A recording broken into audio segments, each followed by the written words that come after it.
Voilà. L'identité est une construction toujours à interroger. Cette réflexion de Yves-Valentin Moudibé, cet homme qui récemment décédé, est une réflexion qui nous pousse toujours à pouvoir penser, réfléchir, s'interroger sur notre façon d'évoluer parce que la vie n'est pas statique. Et cela est une occasion, je vois très bien que vous observez tout autour de moi des ouvrages. Et pour ces magazines interviews d'aujourd'hui, je reçois un homme, Rufus Mata, cet écrivain qui a dans sa bibliothèque plusieurs livres, plusieurs ouvrages. Aujourd'hui, nous parlerons de la littérature parmi les richesses culturelles en République démocratique du Congo. Vous avez entendu parler des Amenga Batukezanga, vous avez entendu parler de Yves-Valentin Moudibé, vous avez entendu parler d'Antoine Roger Boulamba, et également plusieurs auteurs en République démocratique du Congo qui ont fait bouger le monde. Mais aujourd'hui, je reçois cet homme de cette génération qui, ensemble, nous allons développer. Voilà, donc qu'est-ce que je fais peut-être à part l'écriture, je me dirais que j'ai seulement l'écriture comme profession. Donc, j'œuvre que dans l'écriture, je fais qu'écrire. Voilà un peu. Donc, voilà. Nous avions tous étudié plutôt, on a entendu roman, nouvelle, théâtre. Est-ce que vous pouvez faire ces différences entre tous ces mots? Bon, déjà, dans la littérature, nous avons ce qu'on appelle de genres littéraires, plusieurs genres littéraires. Donc, nous en avons 5. Il y a le genre qu'on appelle genre argumentatif, il y a le genre narratif, le genre poétique, le genre théâtral, et puis il y a le genre épistolaire. Voilà. Donc dans ces genres littéraires, on a plusieurs sous-genres littéraires. Et vous avez cité des romans, de nouvelles. Alors le roman et les nouvelles sont de sous-genres du genre narratif. Déjà dans le genre narratif, nous attendons parler de la narration, donc raconter. Donc, dans ce genre, on raconte. Quand bien même que ces manières de raconter un peu, c'est diffère de plusieurs sous-genres narratifs. Et dans le genre argumentatif, nous avons ce qu'on appelle des essais, des articles d'opinion, de blog, et voilà. Et là, ce sont des textes à idées, des textes réflexifs, où l'auteur argumente un sujet donné, donne son avis. Voilà un peu de différence entre ces différents sous-genres. Il y en a tellement plusieurs, peut-être on n'aura pas assez de temps pour en parler. Et voilà un peu. Alors moi, quand je suis auteur-écrivain, donc j'œuvre plus dans le genre narratif et puis argumentatif. Donc j'écris des romans, de nouvelles littéraires aussi. Donc le roman se diffère d'une nouvelle littéraire. Et puis j'écris des essais, des articles. Donc je suis à cheval entre le genre argumentatif et le genre narratif. Voilà. Ok, vous avez plusieurs livres, vous avez plusieurs ouvrages. J'aimerais un peu que vous fassiez cette lecture, en tout cas, de la littérature. Comment le Congolais conçoit le fait d'aller dans une bibliothèque, lire, trouver des livres. Pensez-vous que la RDC est une bonne terre pour pouvoir écrire tout ceci, avoir plusieurs livres au lieu de vous donner autre chose? Pensez-vous que la RDC est une bonne terre, elle est fertile plutôt? Je pense que oui. Je pense que oui. Tout à l'heure, on vient de citer le nom des auteurs. Ces maîtres qu'on respecte, qui ont marqué en tout cas leur temps de la littérature congolaise. Ils ont gagné aussi de prix littéraires en dehors du pays. Donc ils sont de valeur. Donc ce qui veut dire que la RDC est une bonne terre, en tout cas pour la littérature, pour le livre. Mais seulement, il y a un problème où nous sommes dans un monde où la jeunesse maintenant tourne le dos à ce qui est valeureux pour se donner à des choses qui sont un peu futiles. Voyez-vous, de futilité. Ce qui fait que la littérature perd un peu sa valeur, sa place, son authenticité, voyez-vous. Parce que voilà, on a tourné le dos à la littérature. Mais si on prenait en tout cas la décision de redonner à la littérature sa place, voyez-vous, comme ça a été à l'ancienne époque, vous allez peut-être comprendre que ça va vraiment, en tout cas, nous aider à déchiffrer un peu plusieurs autres choses. C'est pas parce que c'est vraiment très coûteux. Coûteux, je dirais non. Coûteux, vous parlez de prix de livres. Écoutez, j'ai toujours dit cette phrase, en fait. Les prix de livres ne sont pas fixés par rapport au volume de livres. Les prix sont fixés par rapport au contenu.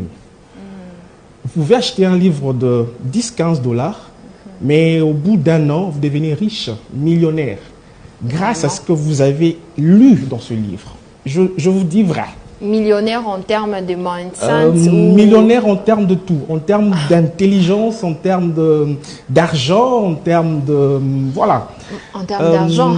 Oui, vous savez, il y a actuellement, j'ouvre juste une parenthèse rapidement. Aujourd'hui, il y a plusieurs formations sur l'entrepreneuriat. N'est-ce pas? Plusieurs formations sur l'entrepreneuriat. Et il y a plusieurs auteurs qui écrivent de livres sur l'entrepreneuriat. Et j'ai lu autant de livres écrits par ces auteurs. Je vous assure que ce sont de méthodes. En fait, dans ces livres, il y a deux méthodes. Il y a des modèles, des exemples, de textes qui nous aident quand même à comprendre qu'est-ce que je peux faire pour gagner de l'argent. Exemple, j'œuvre dans le domaine agricole. Peut-être parce que ma mère le faisait déjà et j'ai hérité cela de ma mère. Mais je ne sais vraiment pas comment le fructifier, comment on peut le rendre encore plus valeureux, voyez-vous, pour se gagner un peu de l'argent. Alors ce livre nous aide par rapport aux techniques, par rapport aux méthodes écrites par ces auteurs, et nous aide à aiguiser la connaissance ou les talents, c'est de cultiver, voilà, et puis voilà, je le fais à la norme, voyez-vous, je fais à la norme et puis je gagne quelque chose. Donc quand je dis que dans le livre, vous pouvez devenir riche, c'est exactement vrai, seulement ça dépend de la manière dont vous le faites. Il y a des gens qui lisent seulement d'une manière superficielle, juste pour lire, juste pour ressentir la beauté de la lecture, voilà. Mais il y a des gens qui lisent d'une manière profonde pour essayer de cultiver leur intelligence, cultiver leur talent et peut-être en faire encore plus de richesse. Et voilà. Ok, il y a cette différence, il y a cette façon de... Voilà, il y a cette évolution, je dirais évolution dans ces sens, parce que on peut bien savoir que la littérature congolaise d'avant, c'était plus dans l'oralité. On voit dans la tradition que lorsqu'on raconte, c'est générationnel, d'une génération à une autre. Et de nos jours, avec l'arrivée des TIC, avec tout ce qu'on voit et les réseaux sociaux, on a comme l'impression qu'on a perdu l'originalité. On a comme l'impression que les auteurs qui nous ont précédés, même dans le monde, on peut parler d'Aimé Césaire, on a presque tout oublié. J'aimerais un peu que vous fassiez ces parallélismes entre la littérature d'avant et celle d'aujourd'hui. Voilà. Si je dois peut-être rester dans le contexte de la littérature africaine, je ne vois vraiment pas un grand changement. D'abord, par rapport à la construction des œuvres. Quand je dis construction, je vois la façon d'écrire. Déjà, l'Africain, lui, a ça dans le sang, la manière de raconter. Déjà, on l'a vu avec des légendes, avec des contes, avec des fables. Ça date, ok. Nos aïeux nous ont un peu inculqué ça. Alors, vous allez peut-être lire les jeunes auteurs actuels, vous allez comprendre qu'on n'a pas perdu, au fait, cette manière de raconter, surtout avec des œuvres narratives. Aujourd'hui, il y a des auteurs où on dit qu'ils écrivent comme Zamenga. Pourquoi? Parce que lorsque vous lisez leurs œuvres, vous avez la facilité de comprendre. C'est un texte fluide, tellement un français courant. Donc on comprend que Zamenga existe encore. On voit la voiture qui sort de trou, on voit un coco à Louzi, le trafiquant, voyez-vous. On comprend que Zamenga existe encore, c'est-à-dire cette manière d'écrire existe encore. Peut-être un changement par rapport à la commercialisation de livres. Jadis, on avait plus tendance à aller vers de bibliothèques pour lire, c'est procurer des livres dans de librairies, voyez-vous. Mais actuellement, avec la modernisation, il y a peut-être ces changements de choses où maintenant on peut acheter le livre à partir du téléphone. Voyez-vous, à partir du téléphone. Donc un enfant peut se coffrer dans sa chambre, devant sa machine et lire. Donc il ne se rend pas à la bibliothèque pour lire, mais dans sa chambre, il a quand même la facilité de lire les ouvrages, voyez-vous. Mais je ne vois vraiment pas un grand changement par rapport à la littérature ancienne et celle d'aujourd'hui. Donc là, c'est moi, donc je ne vois vraiment pas un grand changement. Mais seulement aussi, il y a ce problème de écrire et bien écrire. Voyez-vous, parce qu'il y a il y a des gens qui le font comme passion. Comme moi, par exemple, je le fais comme passion. C'est-à-dire, ce n'est pas l'argent qui prime. C'est d'abord les résultats de mes écrits qui priment. Qu'est-ce que je vise? Voyez-vous, c'est d'abord ça. Mais il y a, d'une autre part, où il y a d'autres écrivains qui les font pour l'argent. Beaucoup de passion et beaucoup de profondeur. Voyez-vous, mais juste écrire d'une manière superficielle. Mais aujourd'hui, les jeunes d'aujourd'hui, quand vous ouvrez un livre, un roman avec plein d'erreurs, on n'a pas vu Antoine Roger Bolamba faire un signé, mais Césaire, ni Zamenga et les autres. Ça, c'est un problème. Là, vous avez raison. Vous n'avez pas tort. Il y a des ouvrages où quand on les ouvre, il y a plein d'erreurs. Mais il faut aussi il faut qu'on se le dise.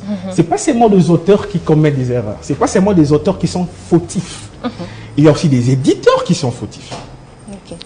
Parce que pour qu'ils publient ces livres, il est quand bien même passé déjà par un éditeur. Et corriger le texte, réécrire, amplifier les idées des auteurs, c'est le travail de l'éditeur. Voyez-vous, de l'éditeur. C'est-à-dire, les éditeurs ne nous aident vraiment pas à nous recadrer, je peux le dire, à nous recadrer, les éditeurs, de critiquer, voilà. Donc, ce n'est pas seulement les auteurs, c'est aussi les éditeurs. Donc, voilà un peu. Voilà. Donc, pour finir, pour être bref, je ne vois vraiment pas une grande différence. Une grande différence, en fait, entre l'écriture ancienne, la littérature de l'époque des Amenga et celle d'aujourd'hui. Et pour vous, celle d'aujourd'hui, au fait, de nos jours, c'est juste que la facilité de pouvoir avoir ton livre dans ton smartphone. Oui, je pense que oui. Parce que moi, tous mes livres sont sur Amazon et puis sur YouScribe. YouScribe, il y a un site où ça vous permet de lire, en fait, le livre par le téléphone. Donc, c'est peut-être ça. Ok, j'aimerais qu'on y a la régie et on voit cet extrait où vous étiez en train de lire un extrait je pense entre vous les auteurs, oui, et on va revenir juste après. Voilà, c'était un extrait, au niveau de, c'était à Gombe ou à l'Uni-Bruxelles? À la bibliothèque Wallonie-Bruxelles. Voilà. C'était quoi exactement? C'était lors d'un atelier d'écriture animé par Aliette Grise, une écrivaine belge. Alors, il nous a été demandé d'écrire en quelques minutes de nouvelles, de textes en fait, de quelques lignes. Et chacun pouvait bien exposer son texte et puis recevoir de critiques. Donc là, j'ai écrit un texte un peu plus rapidement, intitulé L'Invisible, alors qui se retrouve dans le recueil de nouvelles Giza. Donc voilà un peu. Voilà, on voit et puis on revient juste après. Super. Dans un cercle qui échange. Donc il y a le premier qui accuse l'autre.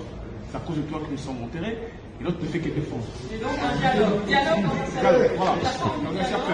Alors je vais rapidement lire juste le début. La fin, en fait, je ne voudrais vraiment pas dire la fin parce que je veux que ce soit une surprise. Oui, mais est-ce que tu vas lire toute l'histoire? Non, je ne lis pas toute l'histoire. Je lis le début, je lis le milieu et puis je lis la fin. D'accord. Rapidement. Alors le titre de l'histoire, c'est L'Invisible. Il n'a jamais eu le temps de reprocher son ami l'invisible puisqu'il a passé tout ce moment à l'écouter pendant le jour comme pendant la nuit. Ses oreilles, tout comme son cœur, ont été prises en otage. Mais ces jours-là, inerte et faible, encombré par une forte colère, il fixa les yeux de l'invisible et le cogna contre le mur. De quoi m'accuses-tu? De quoi je t'accuse? Tu ne te souviens donc pas des erreurs que tu m'as fait commettre? J'avais 13 ans, encore un enfant, sans expérience. N'est-ce pas toi qui m'as souvent poussé à croire que je devais toujours être meilleur dans le monde? Désormais, je ne te dirai rien. Je suis désolé. Tu es désolé. Tu peux tout arranger. Dis-tu? Tu es égoïste et méchant. car tu ne te rends même pas compte que tes mauvais conseils m'ont conduit jusqu'ici, dans cet endroit sombre où la lumière ne filtre même pas, où mon corps ne peut bouger. Ma vie s'est arrêtée à 32 ans, avec multiples projets qui ne se réaliseront jamais. Il n'y a rien à ranger, car je me retrouve dans un cercueil, enterré il y a quelques heures. Et toi, mon ego, je te déteste. Il y a... Et il a absolument inattendu. Maintenant, il faudrait commencer à écrire. Yeah. C'est-à-dire que l'histoire est belle, mais il faut te donner le... Voilà, toi, mon ego, je te déteste. Ok. Voilà, ce que j'ai aimé ici, c'est l'intonation. Super. C'est le rythme dans la lecture. C'est l'éloquence faite dans la façon de transmettre. Ok. Voilà. Alors que vous êtes dans vos expositions, le caractère ou encore l'aspect en fait, le profil d'un écrivain, cela se résume justement juste à l'écriture ou ça va au-delà avec tout ce qui se passe, l'éloquence? Peut-être je reprendrai des volets. Le premier, c'est que un écrivain peut s'arrêter à écrire. C'est pas mal. Oui, il peut s'arrêter à écrire. Un rédacteur, il ne fait qu'écrire. Parce qu'un écrivain, c'est différent d'un auteur. L'auteur, c'est celui qui est la source d'une inspiration, la source d'une œuvre. Mais il ne sait pas écrire, il vient chez vous comme auteur, vous écrivez pour lui, et puis il publie. Voilà, ça peut s'arrêter à écrire. Mais si on veut peut-être aller au-delà, peut-être maintenant pour commencer, comme moi par exemple, commencer maintenant à défendre ses ouvrages ou ses œuvres, là il faudrait avoir un profil encore plus. C'est-à-dire travailler sa rhétorique, travailler son éloquence, sa diction, travailler même sa présentation. C'est important. C'est important parce que, vous savez, il y a des auteurs qui écrivent mais qui ne savent pas parler de leurs livres. Ça s'apprend et ça se travaille. Il faut transmettre ce que vous avez écrit. C'est important parce que dans des livres, on n'écrit pas tout. Mais peut-être dans des expositions, dans des conférences, dans des vernissages, il y a des questions qui viennent de... Là,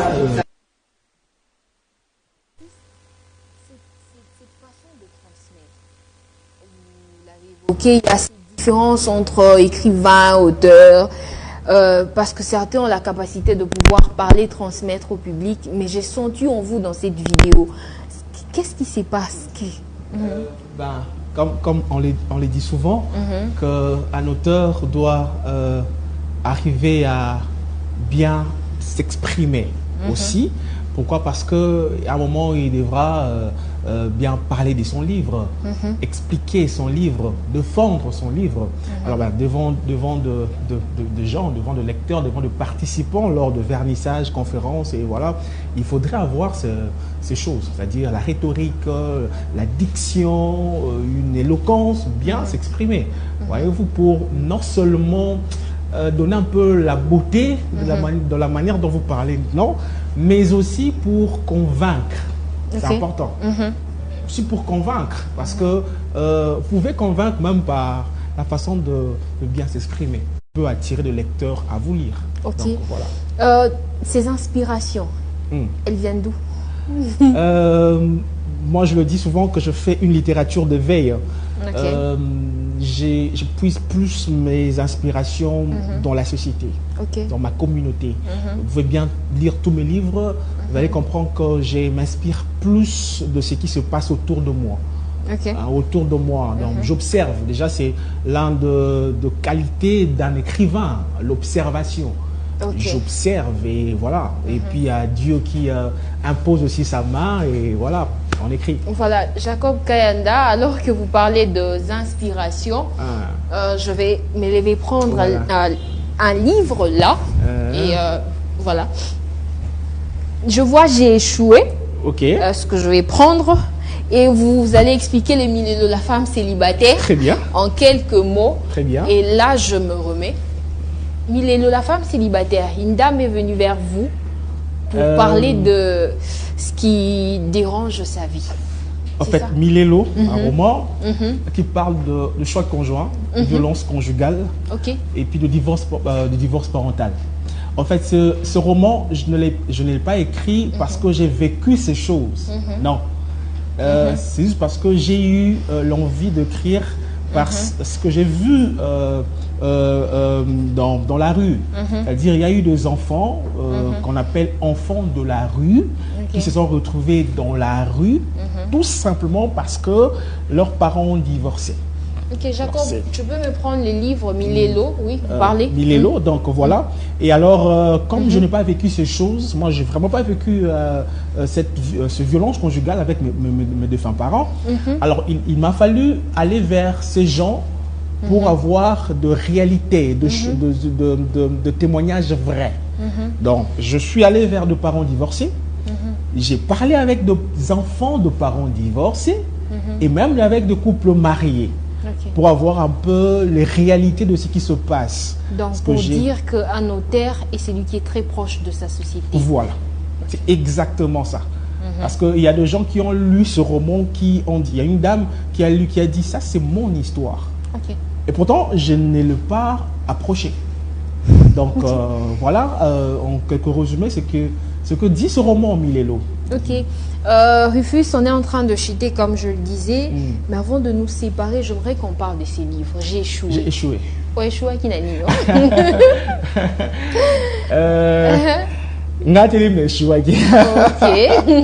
Ou encore quelqu'un t'a dit que j'ai échoué. En fait, ici, dans ce livre, le grand thème de ce livre, c'est l'orientation scolaire et professionnelle. Ok.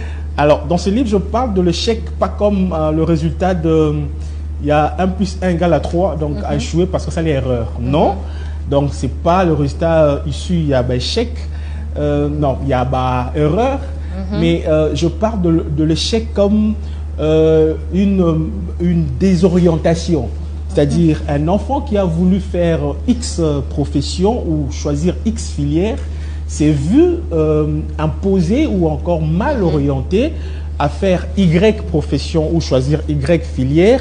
Et à la fin, voilà, comme ce n'était pas sa passion, ce n'était pas sa vie ou son vouloir, il a commencé à échouer. Donc voilà un peu, en résumé, ce qui résume ce livre, J'ai échoué. Donc si je raconte l'histoire d'un enfant qui était brillant à l'école primaire, secondaire, mais malheureusement, il a commencé à échouer à l'université parce qu'il a été mal orienté, imposé par ses parents et il n'a pas été accompagné par son école. Donc, voilà un peu, parce que j'ai toujours dit la réussite de l'orientation scolaire professionnelle dépend du bon mariage entre la famille, les parents et l'enfant. Ok. Et le résultat est là. Oui, le résultat est là. Donc, ça a gagné le prix Kono Award, meilleur ouvrage de l'année, le 27 juin passé, à Matadi. Donc, voilà, le résultat est là. Ok, merci beaucoup. Rufus, quelles sont les perspectives d'avenir? Qu'est-ce que vous projetez? Déjà, en termes d'écriture, il y a un nouveau livre qui arrive. Bon, on ne m'a pas encore permis d'exposer son titre. Ok.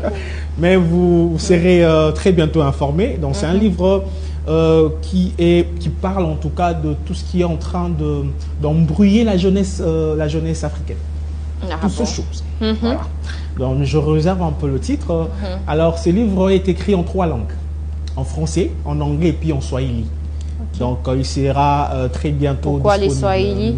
Le swahili. Pourquoi pas les déjà, ça viendra en fait. Nous sommes en train de travailler, ça viendra. Donc, on a d'abord voulu prendre ces langues un peu influentes, surtout aussi dans le continent, parce que le swahili, on doit se le dire, c'est une langue qui est parlée un peu dans plusieurs pays. Donc voilà. Donc, en premier lieu, on va d'abord faire sortir ces 3 langues. Donc déjà au mois de novembre, donc français, anglais, swahili, et puis il sera accompagné d'un court métrage. Donc voilà, et peut-être l'année prochaine, on prendra d'autres langues. Ok, moi j'attends le nouveau livre. Super. Pour acheter le nouveau livre, tout ce qui embrouille la jeunesse. Super. Voilà, c'était un plaisir de vous recevoir sur ces plateaux d'interview. Merci. Passer des moments très riches avec nos livres, accompagnés de ces livres. J'ai échoué, Billet de la femme célibataire. Moussenga, Piégé, égaré et tant d'autres livres. Merci beaucoup de votre présence. Et là, je dis merci à Messieurs YM. Je dis merci également à Silver. Merci derrière les caméras, les 2 caméras à Lokondo Serge et à Jacob Kayanda. Merci également à cette belle demoiselle qui m'accompagne. Ok. Ok, merci. Et à moi, je vous dis, je vous donne rendez-vous pour un nouveau numéro et à la prochaine.